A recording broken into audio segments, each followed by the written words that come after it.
Okay, you've just been promoted. You're a new leader. What if I told you that your team's most powerful assets are completely invisible to you? Well, that's what we're going to dig into. We're going to explore how you can uncover all that hidden potential and turn it into your number one strategic advantage. All right, here's our game plan. We're going to start with something called the belonging gap. Then we'll talk about your team's hidden head count. Yep, you heard that right. We'll get into the new toolkit every modern leader needs, look at two really cool case studies, and then break down the true cost of, well, doing nothing. And we'll wrap up with the exact conversation you can have with your team tomorrow. Wow. Just let that sink in for a second. This one sentence from a real employee, it just says it all, doesn't it? It perfectly captures this massive disconnect we see in so many companies. It's that gap between someone's genuine desire to do great work and a workplace that, for whatever reason, just makes them feel, well, invisible. And you know what? As a leader closing that gap, that's your job now. All right, let's start here. Let's get real about what it actually feels like to be on the outside looking in. Because this isn't about some abstract HR policy, right? This is about the day-to-day gut-level experiences that make a talented person feel like they just don't belong.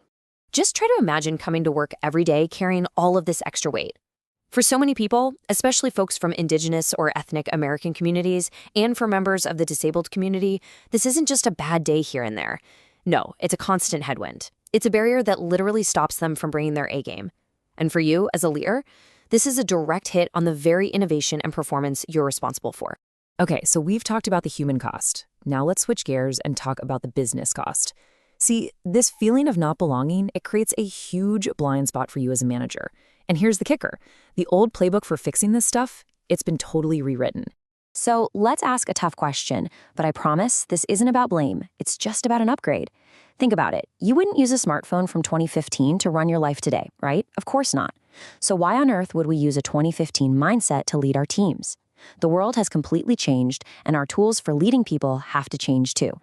And check this out. This slide really shows the massive shift.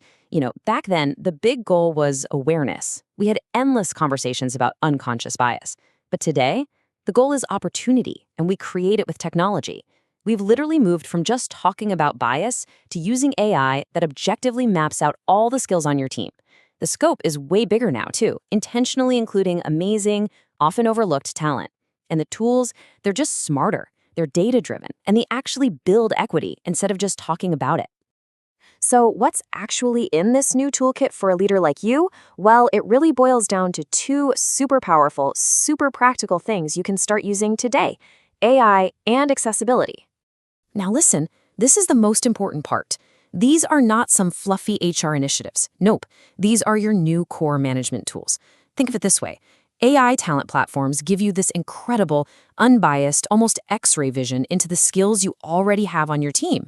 And then accessibility tech makes sure that every single person on that team can actually use their skills without any friction. It's simple. One tool finds the talent, the other unleashes it. Okay, theory is one thing, but seeing it in action is everything. So let's jump into two real-world case studies that show the difference between the old way and the new, tech-driven way. And trust me, the difference is, well, you'll see. All right, first up, let's look at a commercial laundry company. Now, these guys knew they had a talent problem, and what they did was super well-intentioned, but it really shows the limits of the old way of doing things. So get this. On one hand, this is an amazing story. They found all this incredible talent, people with master's degrees in marketing and IT, right there on their factory floor. A total win. But, and this is a big but, look at the process. It was slow, it was manual, and honestly, it was pure luck. They just happened to have the right conversation with the right person.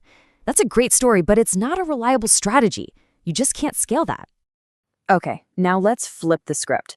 Let's look at a modern tech firm that used data and technology to tackle the exact same kind of problem. This is what the now approach looks like. And I mean, look at this. The results are just night and day. First problem, a super talented software engineer with low vision was struggling. The solution wasn't some long, drawn-out HR case. It was simple. Get them a screen reader and an adaptive keyboard. And the result?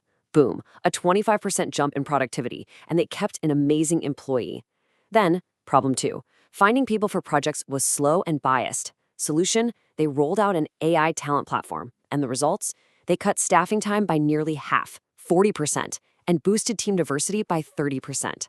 This isn't luck. This is systematic, it's measurable, and you can do it over and over again.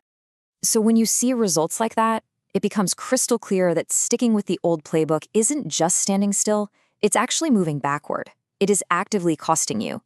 And look, this isn't about fear-mongering. It's about building a solid business case for a smarter way to lead. So let's just be real about where this hurts the most. Look at that top slice. The biggest cost by far is losing good people. We're talking about the talented folks you worked so hard to recruit, just walking out the door. Why? Because they didn't feel seen, or they weren't supported, or they didn't have the tools to do their best work. That is such a huge preventable loss. And right behind it, you see the ripple effect. Lost time, team drama, and innovation that just never happens. Okay, the case for making a change is pretty clear, right? But I know what you might be thinking, especially as a new leader. This sounds great, but where on earth do I start? Well, the good news is you don't need a huge budget or a grand plan. It all starts with 3 simple, concrete things you can do tomorrow. Let's get super practical. First, ask. But don't just ask, what are your skills? That's boring. Try something like, tell me about a project, even a personal one that you're super proud of. You'll learn so much more. Second, audit. This is easy. Just open up the main software your team uses. Can you get around using only your keyboard? Are the colors easy to read? You're just looking for barriers. And third, automate. You don't have to buy anything yet. Just go to Google and search for AI talent intelligence platforms. Just see what's out there. See? This is how you move from just having good intentions to taking real action. And really, that's what this all comes down to. This isn't just about buying new software. It's about fundamentally changing how you see the people who work for you every single day. Your job as a leader is to be a genius finder. So I'll leave you with this question, and I mean it literally. Who is the most underestimated person on your team right now? And what's the one question you're going to ask them tomorrow? Go ahead, pick a person, pick a question. Because that one conversation, it really could unlock everything.